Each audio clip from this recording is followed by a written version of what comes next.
Let me start by telling you a little bit about how I got here. I worked for a billion-dollar company called Guitar Center for the last 11 years. And when I started, I was one of their top salespeople and eventually became a store manager. And in the fall of 2007, I got asked to speak at our national convention. So I called my speech coach to help me write the speech. And he asked me, "What do you want to get out of your speech, Jason?"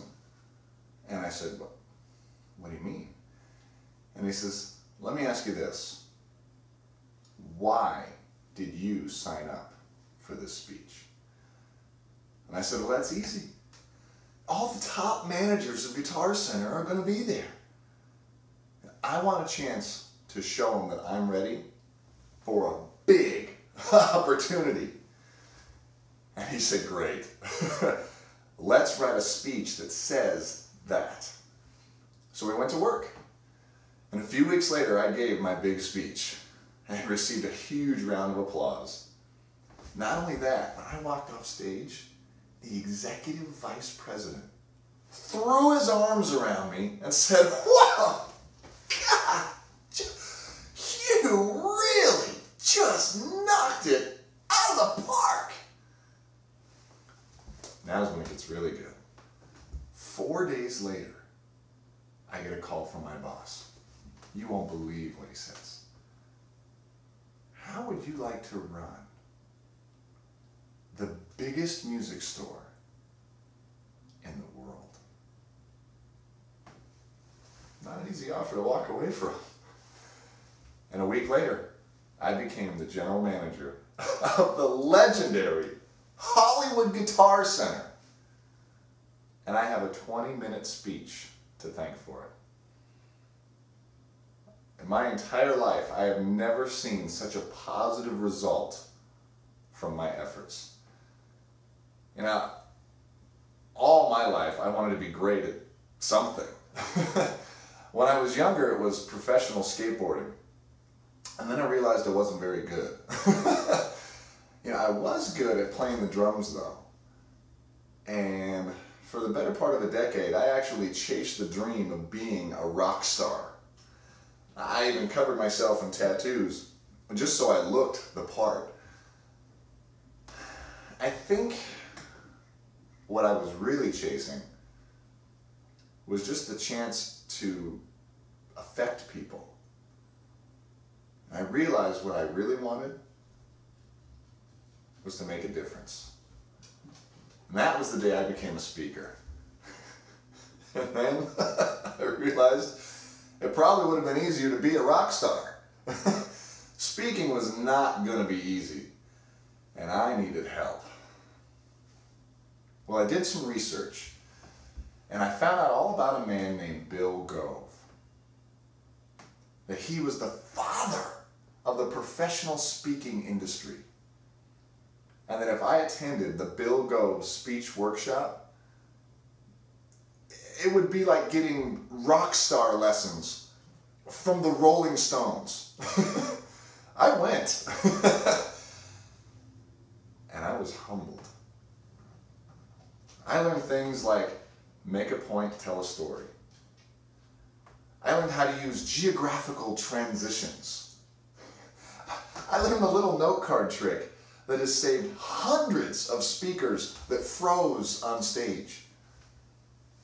And they say this workshop is the Harvard of professional speaking. And they're right. Let me give you an example. Probably the most famous Bill Gove technique is make a point and tell a story. I mean, this is the foundation of professional speaking. As speakers, we make points, and then we reinforce those points in story form. And implicit in our story is our point. You know, when I'm teaching my salespeople about customer experience, I don't lecture to them.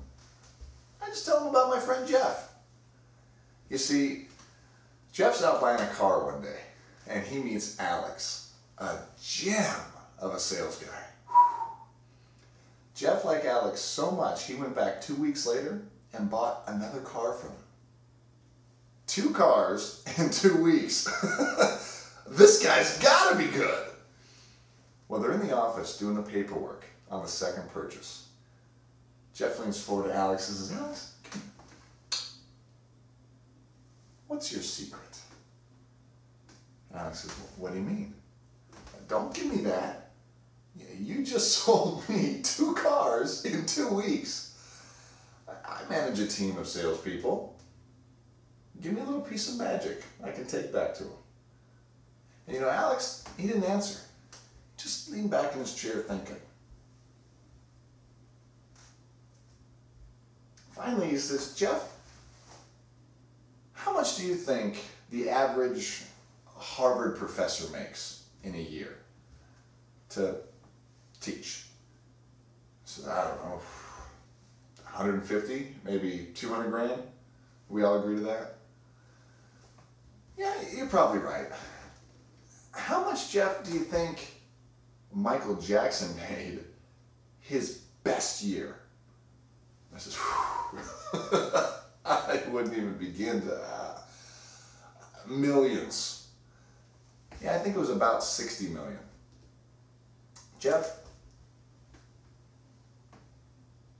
you don't get paid to teach people. You get paid to entertain them. And that's all I try to do. And my competitors, they want to teach customers about cars. I just want to show them a good time. And I sell more than everyone.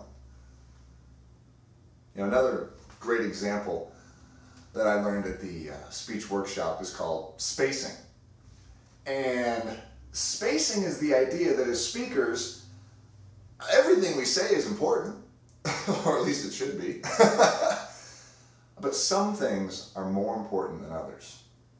So we use spacing to separate those words and put them in lights.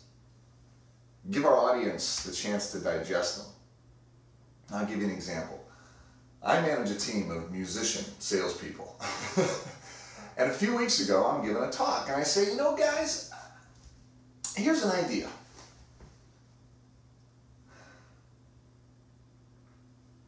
Did you ever think that the reason you don't sell as much or make the money that you want is because of the people you hang out with? I believe the most important decision you can make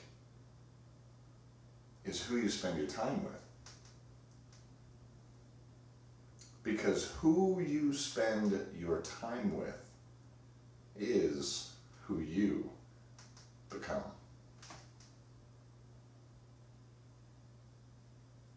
And then I just let those words reach the back of the room. I just want them to chew on it for a second. That's spacing.